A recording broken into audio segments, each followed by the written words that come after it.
a quienes nos están mirando y quienes nos están escuchando por qué los papeles están invertidos. Porque hasta el momento yo he participado como entrevistado en actividades que organiza el Cordón Trinidad y donde ha sido anfitriona, por lo menos en uno de ellos, Verónica Miranda, que nos acompaña ahora. Y ahora es al revés, ahora yo la estoy entrevistando a ella a nombre de la casa. Así que bienvenida, Verónica, y cuéntame qué te parece que podamos establecer estas comunicaciones por estas vías. Nada, primero agradecerte la invitación, me siento muy afortunada de poder compartir una nueva entrevista junto a ti, contigo. También agradecer a todos quienes se están uniendo a esta conversación, a esta entrevista. Yo soy parte de Cordón Trinidad, mi nombre es Verónica Miranda, pero en esta ocasión vengo a hablar de nuestro cordón, pero principalmente vengo en representación de Cabildo Alborada, que es parte del Cordón Trinidad. Así que un gusto, Javier, verte y espero que sea una linda conversación. Va a ser una muy linda conversación como ha sido hasta ahora todas las que hemos tenido. Bueno, entonces tú ya te presentaste con tu nombre, con tu representación, pero cuéntanos cómo llegaste a esto, cómo empezó todo esto del cordón, qué es el cordón, a cuántas asambleas integra y cómo se formó esto. A ver, cuéntanos.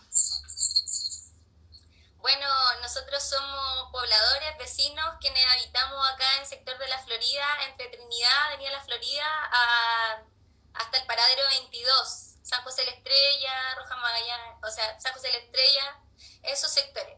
Nosotros vivimos cerca de Metro Trinidad, que fue uno de los metros que más se pronunció en el estallido social durante el 18 de octubre. Que más se pronunció es una bonita manera de decirlo. Se pronunció, sí, una muy bonita manera de decirlo, porque era un metro muy tranquilo, entonces cuando ocurrió el estallido social, el 18 de octubre, se manifestó mucha gente en las afueras del metro y las cercanías, que esto era Vicuña Maquena. Entonces, constantemente nos reuníamos ahí a manifestarnos, éramos muchas personas, 2000 personas, y al pasar del tiempo fuimos quedando menos personas. Y ahí nos dimos cuenta de que los grupos que quedábamos conformábamos generalmente ciertas asambleas territoriales en nuestros sectores. Y ahí nos conocimos y nos vinculamos con Asamblea del 22, Asamblea Trinidad, y nosotros Cabildo Alborada, que también se gestó ahí entre Colombia y Trinidad, pero todo a raíz de que nos vinculaba este sector de Trinidad. Por eso nos llamamos Cordón Trinidad. ¿Y cuántas asambleas son las que están ahí incorporadas en esto? Nosotros somos actualmente 3 asambleas que trabajamos juntos, nos vinculamos y trabajamos juntos territorialmente. Y aparte de lo territorial, ¿qué más los y las vincula? ¿Por qué formaron el cordón? Bueno, cuando decidimos formar el cordón es porque nos unían varios intereses, coincidíamos en la necesidad de discusión política, coincidíamos en las demandas que manifestaban nuestro territorio y en nuestros pobladores. Así que posterior al acuerdo de paz, nosotros decidimos unificarnos, vincularnos y generar tejido para trabajar en pro del plebiscito y ser parte de este. Fue súper difícil porque después del acuerdo de paz existió una discusión a nivel nacional en todas las asambleas territoriales. Entonces fue un proceso muy distinto, muy difícil, con miradas y perspectivas, matices que variaban. Entonces nuestras 3 asambleas coincidimos y decidimos unificarnos y comenzar un trabajo vinculante y juntos. ¿Y coincidieron en qué? ¿Tuvieron una mirada, una postura semejante ante este famoso acuerdo por la paz sacado entre gallo y medianoche? ¿Nos puedes contar de eso? Sí, la verdad es que hay que resaltar que tuvimos igual nuestra mirada crítica ante este acuerdo de paz porque se nos rayó la cancha. En pocas palabras, se nos rayó la cancha y nosotros organizados con nuestra gente en los territorios, de repente aparece un acuerdo de paz que, miren, esto es lo que le ofrecemos. Entonces fue súper difícil, pero logramos generar algún tipo de discusión, de conversación, con y de repente se puso acelerado, así que yo creo que ahora estamos en tiempo real de nuevo. Para que se sepa que esto es en vivo. Ah, sí, queda absolutamente claro que es en vivo. Bueno, y coincidíamos en varias cosas, queríamos fortalecer nuestros territorios, creíamos en el poder popular, como te decía, de participar, de incidir, de educar a nuestros territorios, a nuestros pobladores, de generar cierto empoderamiento entre los que participábamos y quienes nos desenvolvíamos también en nuestro territorio con nuestra gente. Eso era lo que más nos unía y lo que nos sigue uniendo todavía. Volvamos un poquito para atrás, volvamos a ese maravilloso 18 de octubre, cuando comienza todo este asunto. ¿Cómo entienden ustedes, cómo caracterizan a ustedes al 18 de octubre, que se ha dado en llamar estallido social? Pero todos sabemos que es bastante más que un estallido social, puesto que no fue una cuestión que reventó espontáneamente, que fue una cuestión que apareció de repente y que se apagó, sino que esto corresponde a un proceso que se venía gestando de antes. Por eso el término que yo por lo menos prefiero utilizar es el de un levantamiento popular, de una sublevación popular, y que no fue en este caso, como ha ocurrido en otros países, en función de algo concreto, muy específico, una demanda específica. Claro que la cuestión del metro fue el gatillo, pero tras este conjunto de lucha había un conjunto de demandas que se venían acumulando de hace mucho tiempo, de mucho tiempo atrás, ¿ya? Y que se expresan de esta manera tan fuerte. ¿Cómo lo vieron ustedes? ¿Cómo analizaron ustedes esto que a veces se llama estallido social, pero que es más que eso? Claro, sí, de todas maneras, coincido contigo. Bueno, yo creo que todos quienes vivimos el 18 de septiembre y nos mantenemos activos en nuestros territorios, en nuestra asamblea, 18 de octubre, sabemos... 18 de octubre. ¿Cuándo dije? Me equivoqué. El 18 de octubre, ¿verdad? Verdad. El 18 de octubre, aparte una fecha muy importante porque era el cumpleaños de mi mamá. Estaba celebrando el cumpleaños de mi mamá cuando ocurrió esto, así que es un momento memorable para mí, es muy importante, hermoso. Nos fuimos a repartir a todos estos limones en el cumpleaños de mi mamá, así que lo disfrutamos bastante. El 18 de octubre nosotros lo hemos conversado a nivel territorial, familiar, con amigos, ¿cierto? Todo, yo creo que tenemos ciertas visiones respecto a lo que sucedió, cómo se dio. Si bien, claro, como dices tú, no nació de la nada y de repente fue algo que explotó, fue algo que venía avanzando con el tiempo, donde podíamos ver cómo el descontento social se iba acumulando durante muchos años. Pues estamos hablando de una constitución que durante 40 años avaló, respaldó y fue la base de un modelo neoliberal que se mantenía a costa del trabajo, del esfuerzo, de la poca dignidad de los trabajadores, de los pobladores, de la clase trabajadora. También lo atribuyo bastante a que recuerdo el año 2005, el primer movimiento estudiantil, del cual yo también fui parte cuando nos tomábamos los colegios. Esos mismos jóvenes hoy día ya tenemos edad, somos profesionales, trabajamos, pero somos esos mismos jóvenes que nos endeudamos para poder ser profesionales ahora muchos, o a lo mejor no todos. Entonces existía una juventud o también una población, una ciudadanía más consciente y crítica, que ya venía avanzando. Tú me hablas de los 30 pesos, y es cierto, eso fue súper violento, porque en unos pocos días teníamos un ministro que nos invitaba a comprar flores, porque estaban baratas. Recuerdo también al ministro cuando nos decía que nos levantáramos más temprano para poder ahorrarnos 30 pesos. Eso era una burla, pero en la cara de los trabajadores, de los ciudadanos.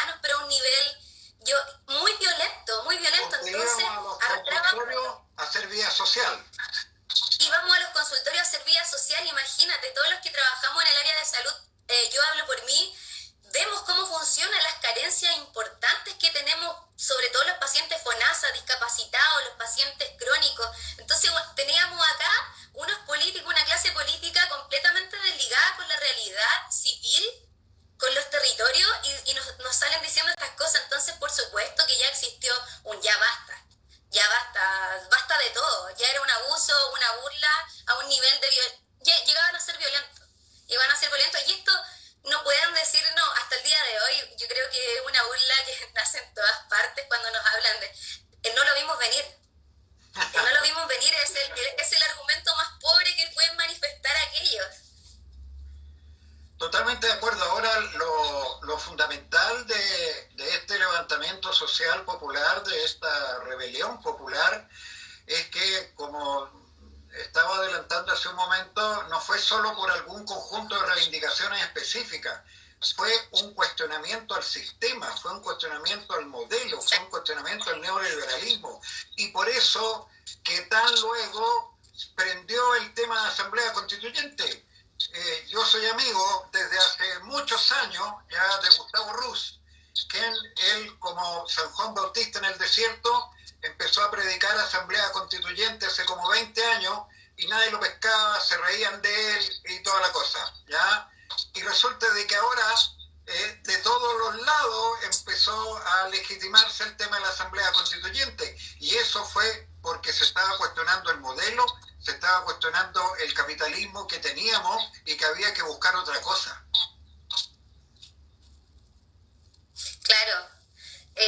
Nosotros acá en nuestra población se encuentra bastante despolitizada hace mucho tiempo debido a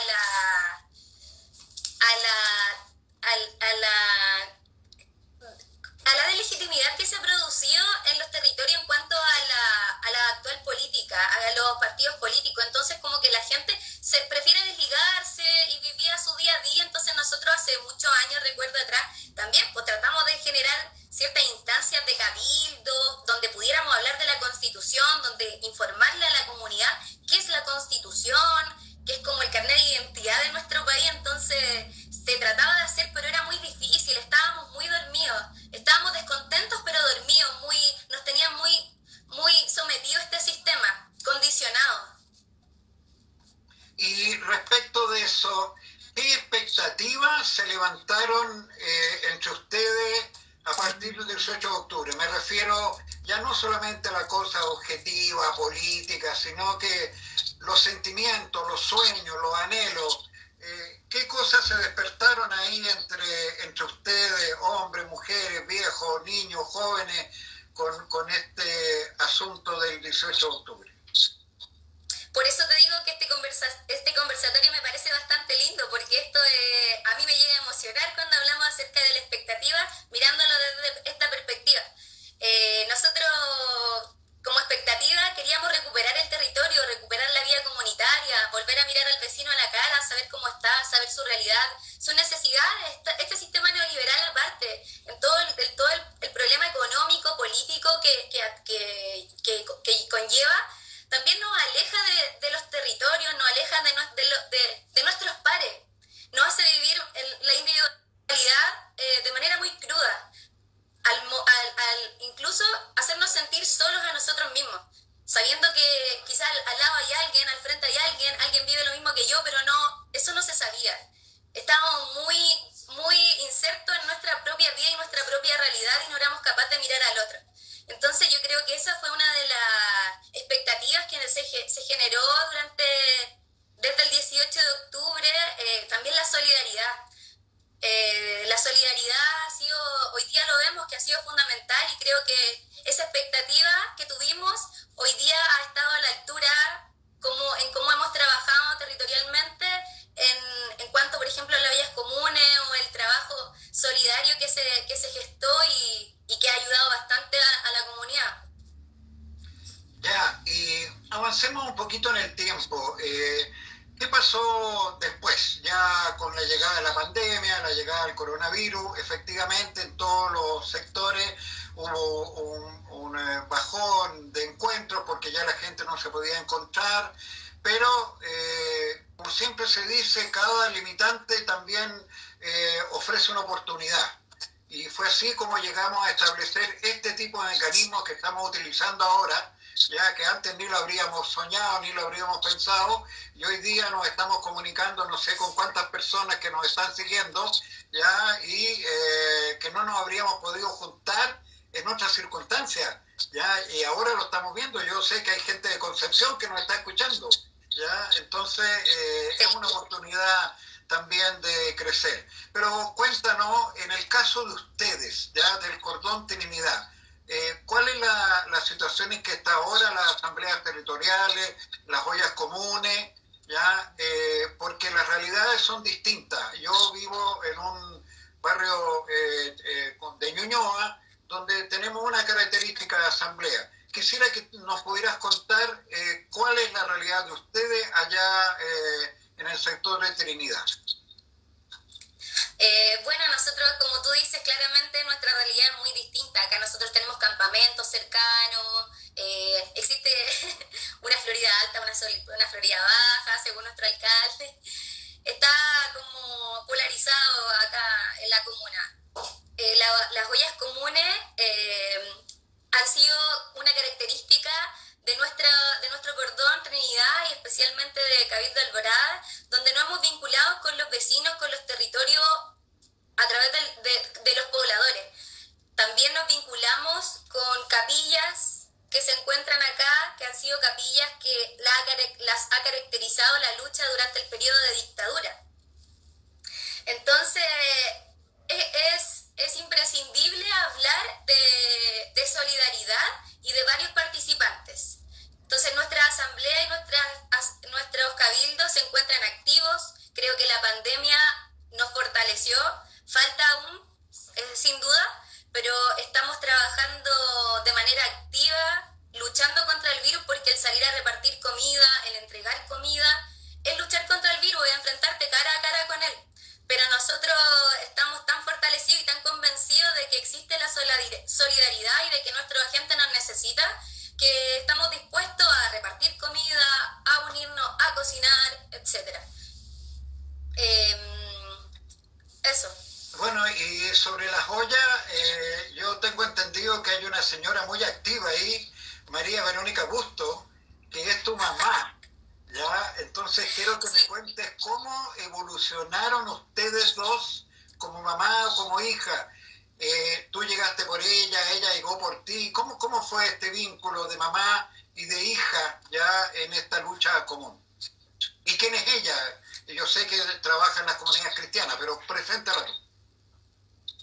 Bueno, ella se llama Verónica Bustos, mi madre y mi compañera, dirigente social desde muchos años. Nosotros vivimos en la población La Alborada y ella ha tenido un rol muy importante en nuestra población porque es muy conocida, es antigua acá en el sector, entonces alguna vez fue candidata a concejal y es bien reconocida. Ella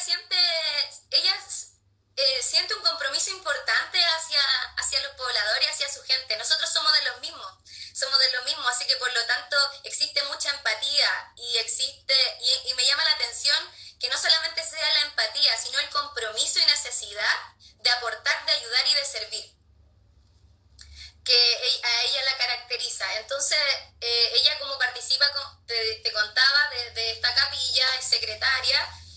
Se reunieron algunos participantes de la capilla. Bueno, aparte mi mamá también es militante, es parte del Cabildo Alborada. Entonces nos unificamos y empezamos a reunir recursos. Ellos pusieron la capilla, llegaron las compañeras que se ofrecieron para cocinar, para distribuir la entrega, etcétera. Se gestionaron los recursos con Cordón Trinidad, que hasta el día de hoy se siguen gestionando. Tratamos de entregar una alimentación saludable a quienes van a pedir comida o a quienes le entregamos la comida.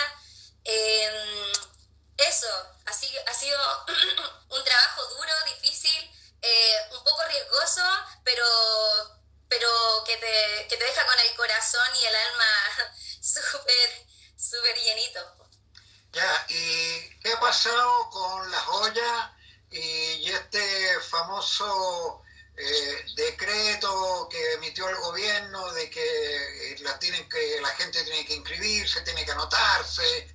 y con algunas acciones que han hecho los carabineros, no sé si en el caso de ustedes, pero en otras partes han llegado a desarmar las ollas, le han roto las ollas, le han botado los productos en la calle. ¿Qué ha pasado con ustedes en este sentido? ¿Cómo han logrado salir adelante? Bueno, si bien no nos han botado la comida, sí han llegado a pedir explicaciones del por qué estamos entregando comida a los vecinos. Quisieron en algún momento tomar ciertos tipos de identificación de los vecinos que iban a pedir, pero en realidad nosotros no lo íbamos a hacer, la capilla no lo iba a hacer. Entonces se empezó a entregar así nomás la comida como se estaba dando, de manera bien ingenua, y llegaron alguna vez, un par de veces los carabineros, pero estaba siempre el padre Jorge, que es un padre bien aperrado, entonces como que él salía, hablaba con ellos, si bien no eran muy amigables tampoco los carabineros, tampoco le hicieron nada a él. Así que en eso quedó, nos iban a espantar de repente, a asustar, pero ya no les tenemos miedo, así que no nos importa. Excelente, excelente. Bueno, sigamos avanzando en esta conversa. Está por venirse en Chile este asunto del proceso constitucional, ¿ya? Y nos van a llamar a votar en el próximo tiempo. ¿Cuál ha sido la reflexión que ustedes como Cabildo, como Asamblea o como Cordón han tomado respecto de este proceso que se viene? Bueno, nuestra reflexión es que la fuerza y la riqueza está en los territorios y está en la base. Nosotros somos la fuerza y la base, así que tenemos que ser parte de este proceso.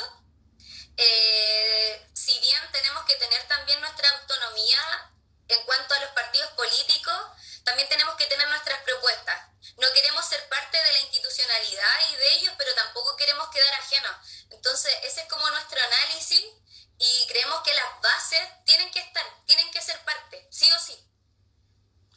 Ya, mira, en este sentido yo me acuerdo que cuando me tocó a mí ser entrevistado por ti, ya estuvimos ahí con otros compañeros históricos también, dirigentes pobladores, y en ese caso, en ese momento dijimos que para este proceso no tiene mucho sentido ponerse a discutir si hay que ir a votar o no hay que ir a votar, ya, independientemente de lo que uno esté mirando, como considere si está cocinado, si no está cocinado, claro que está cocinado, sin duda, ¿ya? Sí, porque millones de personas igual lo van a hacer, ¿ya?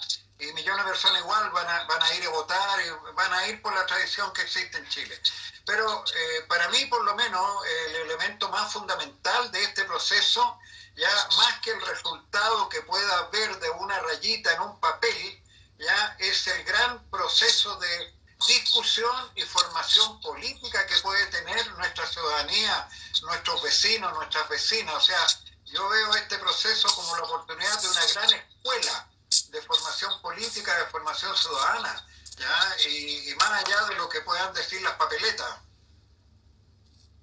Te encuentro toda la razón. De hecho, creo que ese es uno de los desafíos también. Poder mantener la conversación y también quizás, ¿por qué no levantar nuevos líderes?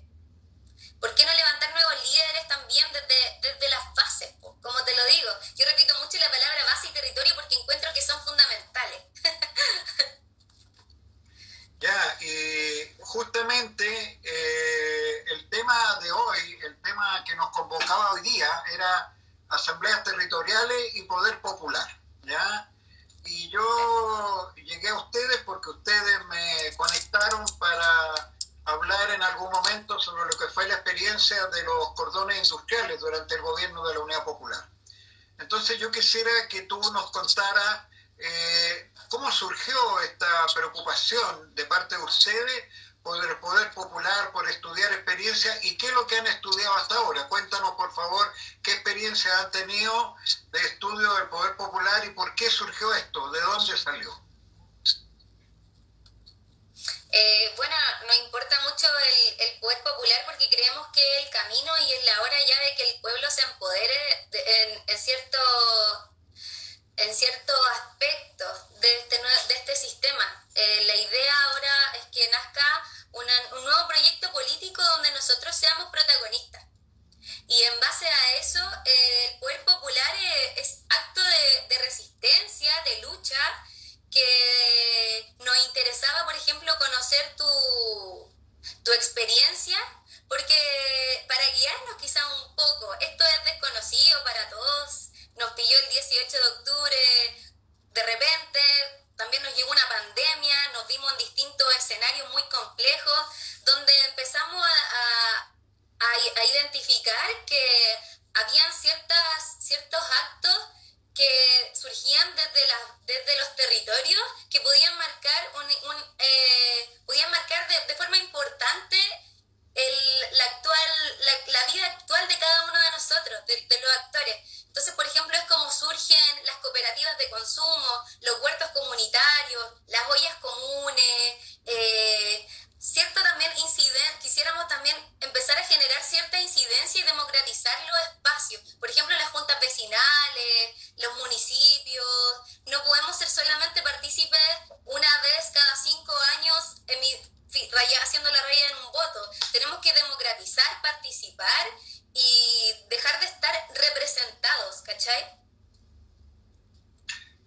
Me parece muy bien. Y en ese sentido, ¿cómo ven ustedes que podemos ir avanzando para ir sentando las bases de este poder popular? ¿Cuáles son lo que podríamos nosotros hacer hoy día, ya, para avanzar hacia ese poder popular? ¿Qué es lo que tenemos que hacer? Bueno, yo soy una convencida de que una de las primeras cosas es educarnos y educar a nuestra gente. Creo que es fundamental porque yo a ti no te voy a convencer de nada, como alguna vez te dije, a los compañeros tampoco, pero es mucha gente a la que tenemos que llegar y a la que tenemos que quizás educar, porque el poder popular no le conviene al sistema, nunca le ha convenido, no le va a convenir.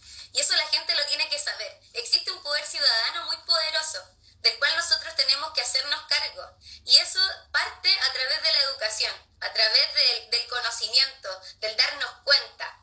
Y creo que con estos pequeños actos, que ya los podemos ir siendo visibles ante la comunidad, podemos ir despertándolos de a poco, ir dándonos efecto. Sí, sí se puede. Perfecto, podíamos incidir.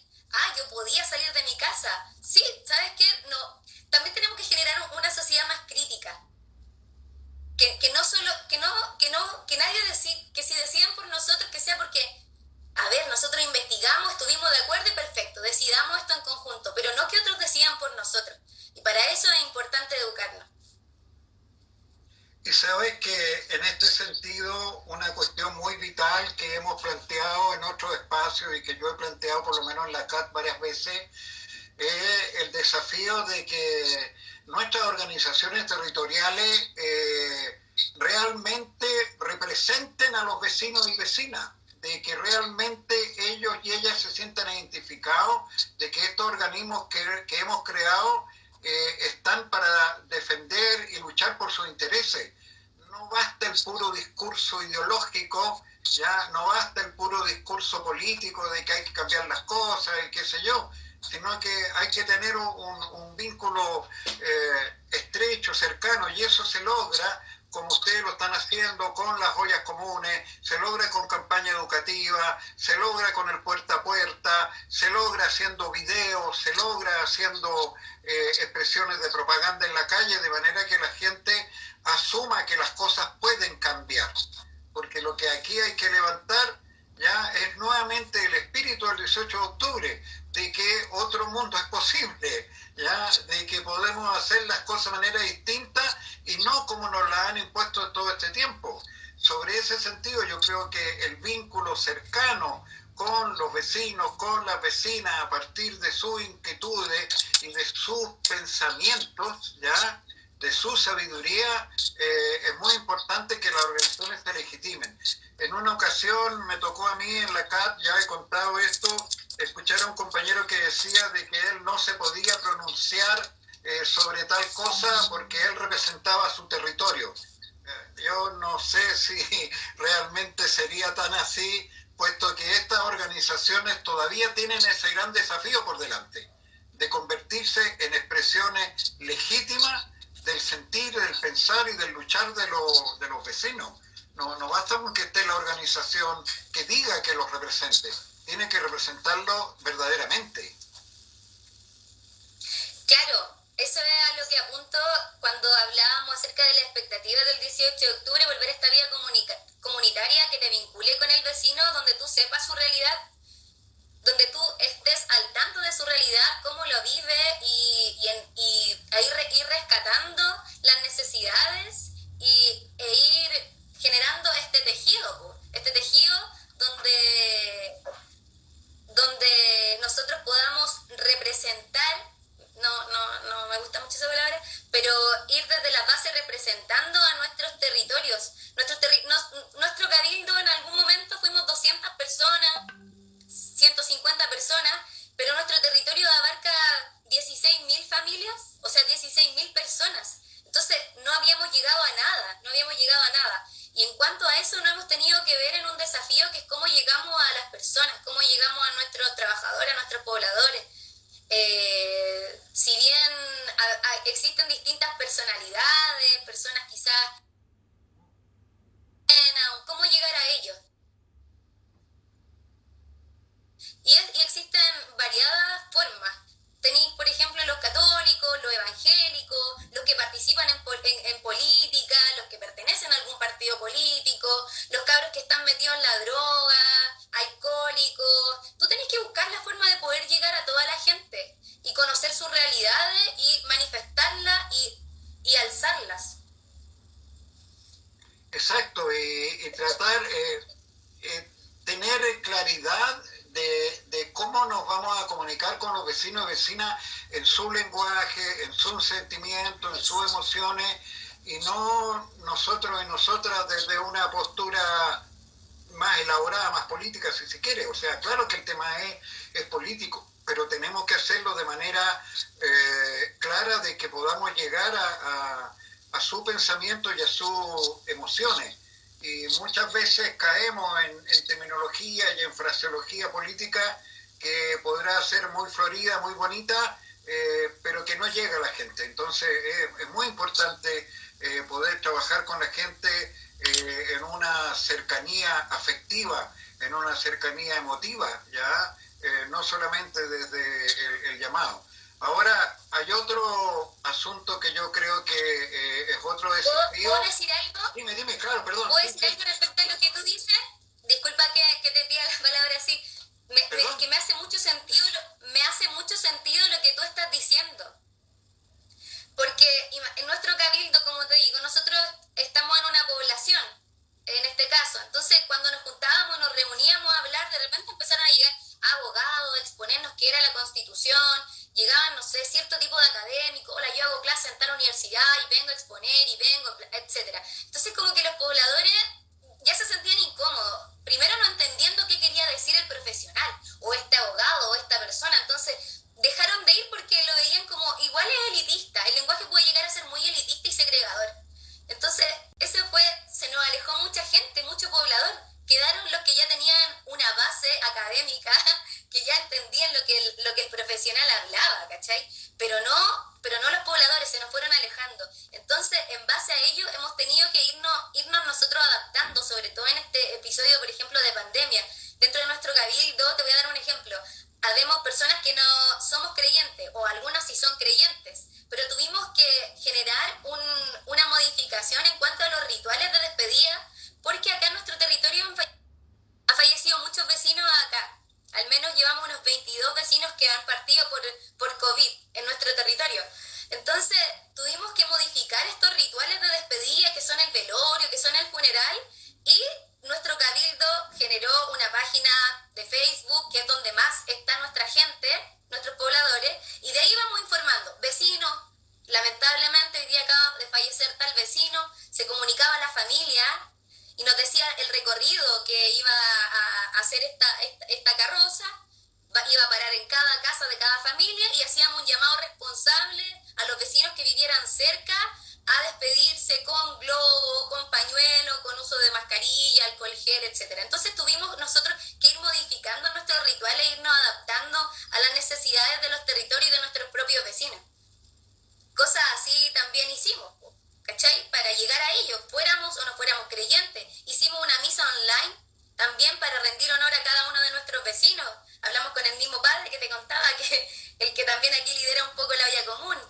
Entonces, generamos una reforestación en una calle que está abandonada por el municipio, por el Estado, donde generalmente asaltan, se vive mucha violencia en ese sector. Generamos una reforestación, nos movimos con los vecinos, pedimos árboles, trabajamos en conjunto, hicimos un llamado del Facebook, llegaron palas, picos, bebida, agua, todos a ayudar, todos trabajando en conjunto. Comenzamos a muralear nuestras paredes, que nuestras paredes eran bien oscuras, llenas de tristeza, y le empezamos a muralear, empezamos a escribir mensajes llenos de motivacionales, escribiéndole a nuestra gente: esto ha sido duro, pero vamos a salir adelante.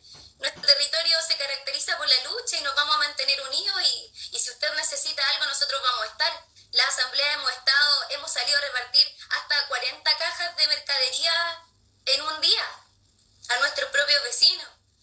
Se le incendia la casa a un vecino en plena pandemia, nos movilizamos con todos y llegamos y trasladamos cocina, comida, ropa, abrigo, reunimos fondos, hacemos peñas virtuales para las necesidades de los pobladores.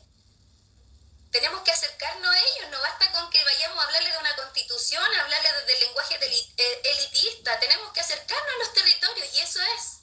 El territorio son los pobladores, y a ellos tenemos que llegar. Ellos tienen que entender que nosotros tampoco queremos nada que no les sirva, nada que no sea en beneficio de ellos, de su vida, de su bienestar, de su dignidad. Por eso nosotros luchamos, por eso nos mantenemos activos. Ya me emocionaste con lo que dijiste. Me llegó al corazón. ¿Sabes que hasta yo me emociono porque... Sí, porque... perdona, es que una es pobladora. Es que sabe, sobre todo porque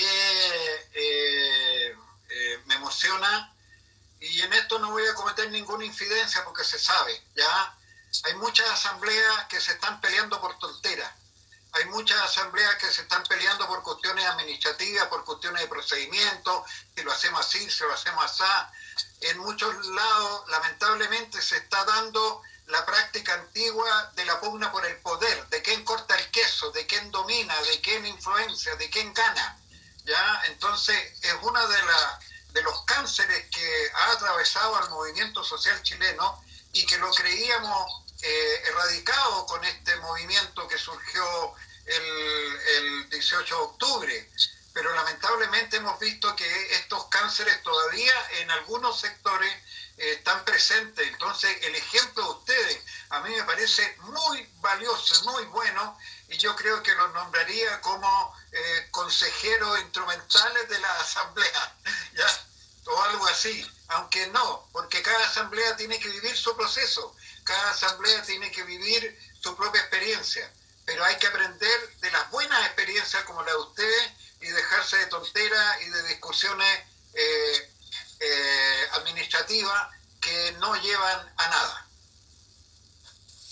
Sabes que respecto a eso igual quisiera decirte algo, es que también me resuena mucho. Si bien nos levantamos el 18 de octubre, era la lucha contra todos estos poderosos que se impugnan el poder económico, el poder político, el poder, etcétera. Siempre el poder, el poder, el poder, el poder. Y mientras ellos están luchando arriba, o viendo quién gana más, quién gana menos, quién sobresale más, quién sobresale menos, tenemos a nuestros territorios sufriendo. Hoy estamos en pandemia viviendo un proceso cruel. Se nos están muriendo los vecinos,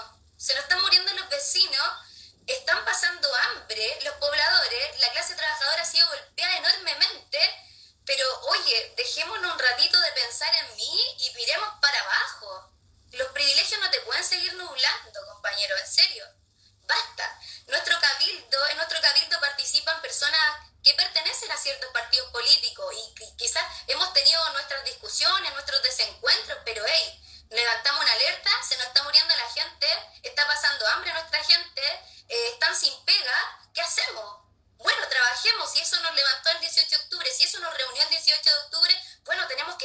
altura. Y estar a la altura significa trabajo, salir y velar por nuestra gente. Entonces quedamos solamente en el discurso. Era un discurso, eso tan bonito que nos decíamos. El pueblo despertó, Chile despertó. ¿Quién despertó? ¿Quién despertó? No veo a tanta gente sus deudas.